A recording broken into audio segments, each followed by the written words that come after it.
So this video is about the 4S 80 amp Lifepo Smart BMS system I just purchased.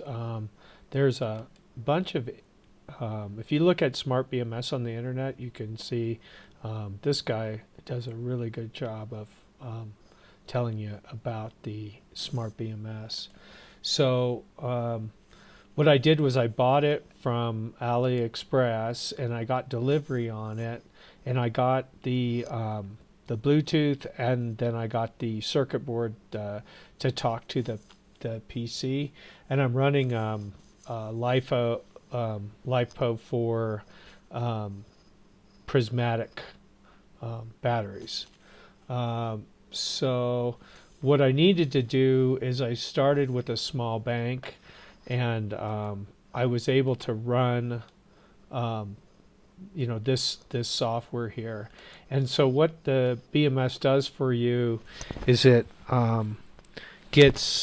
basically allows you to set up these parameters that will take your BMS offline and possibly rebalance it. So it keeps all these settings in the eprom, and then you can write to the eprom, and then you can set up your bank. I'm having a little issue here with the pack, with this battery number 2 not being correct. So you can go into calibration and make some changes. I'm not sure whether it might be my wiring. They say that you're supposed to put on a really heavier wire. So basically, I'm going to show you my setup on a video, but basically they send you a 4S cable, and they just send you this 4S cable, and then you wire it up. And I'll show you the breadboard that I wired up. So the problem I had was I got this error message here. I was running 1.1 software. Here's 1.6 software, and my problem was the vendor where I got the software. He's this guy right here. If you follow the links, it's this site right here. So basically, if you go to Download Center, and you go to download the PC application software, you'll get version 1.1, and it turns out that if you do that and you're going to get possibly this error message, which you're not able to, basically when you go to press write, you're not able to write your values. So if you wanted to change something, for instance, it was stuck on balancing, and let's say I wanted to disable balancing, I was unable to do that until I ran 1.6. So what I think I'll do is give you some links to that place that you can go. Probably the best place that I found was this guy here. He has a project that basically has all the files on it, and so you can basically download the software right here, and it basically has all the companion files with it, which are basically this Skin Magic and all this stuff.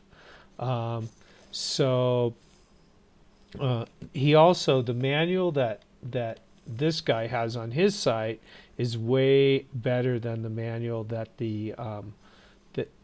that's on the site that AliExpress gave you. Let's see, what else do I have for you?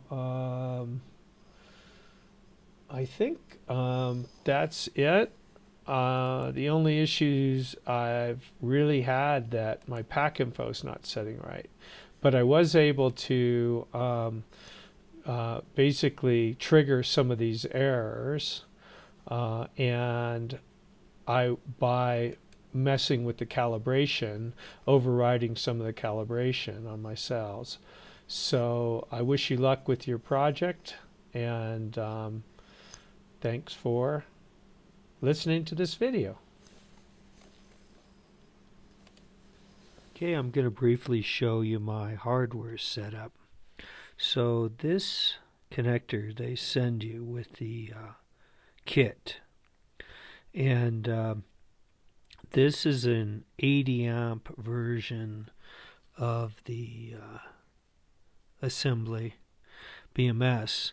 So the situation is one of these sides is B minus, so that goes directly to your battery, and then here's the load side, the C plus side. It's probably kind of hard to see. So what you do, what the BMS system does is disconnect the battery side from the load side or the charger side, and isolates the battery. That's the idea. And they give you a temperature sensor, which I've experimented with, and here's the serial communication link that goes to this. So what I did was I have a 160 amp hour bank, but it's easier for me to test with lab setup that's having lower draw, lower bank.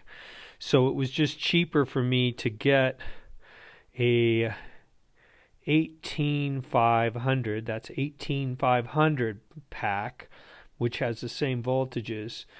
And then what I did was I just wired up per the diagram that they send you the harness, okay?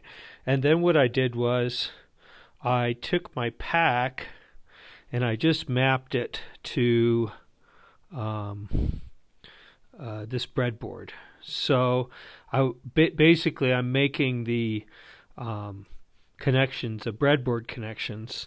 All I did was just solder on these breadboard connectors and then put them on the board so I could test voltages easily. So like here's an example where I can easily test the voltages with a voltmeter, and I can have pack voltage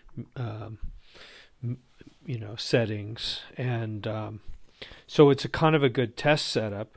Instead of having a big battery charger, I just have a supply here that it's a buck converter where I'm running around 19 volts on a computer supply to the input here, and then what I do is I set the charge voltage to 13.8, and then I have a pretty low amperage. I'm just running 1.5 amps, and then basically I fire this up, and then it'll pretty much then what it does is it charges. Here's the output, so it basically is charging this cell right here, and the ground of course is run through the charger part. So you can kind of test, you can get your pack voltage pretty low if you want. Pretty easy to do with this is pretty much a 4000 milliamp hour pack. So I'll go over the rest of the situation with you on the computer screen.